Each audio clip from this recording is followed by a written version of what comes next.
Tyre రోడ్డుపై ఎందుకు పేలుతుంది? మీ bike లేదా కార్ టైర్లపై ఎస్టీహెచ్ లాంటి అక్షరాలు ఎందుకుంటాయో ఎప్పుడైనా ఆలోచించారా?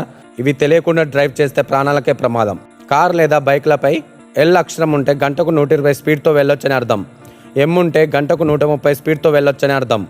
ఎన్ ఉంటే 140 స్పీడ్తో వెళ్ళొచ్చని అర్థం. పి ఉంటే గంటకు 150 స్పీడ్తో వెళ్ళొచ్చని అర్థం. క్యూ ఉంటే గంటకు 160 స్పీడ్తో వెళ్ళొచ్చని అర్థం. ఆర్ ఉంటే గంటకు 170 స్పీడ్తో వెళ్ళొచ్చని అర్థం. ఎస్ ఉంటే గంటకు 180 స్పీడ్తో వెళ్ళొచ్చని అర్థం. టీ ఉంటే గంటకు 190 స్పీడ్తో వెళ్ళొచ్చని అర్థం. హెచ్ ఉంటే గంటకు 210 స్పీడ్తో వెళ్ళొచ్చని అర్థం. వి ఉంటే గంటకు 240 కిలోమీటర్ స్పీడ్తో వెళ్ళొచ్చని అర్థం. డబ్ల్యూ ఉంటే 270 స్పీడ్తో వెళ్ళొచ్చని అర్థం. వై ఉంటే 300 స్పీడ్తో వెళ్ళొచ్చని అర్థం. జెడ్ ఆర్ ఉంటే గంటకు 240 స్పీడ్ కంటే ఎక్కువ స్పీడ్ను తట్టుకోగలదని అర్థం.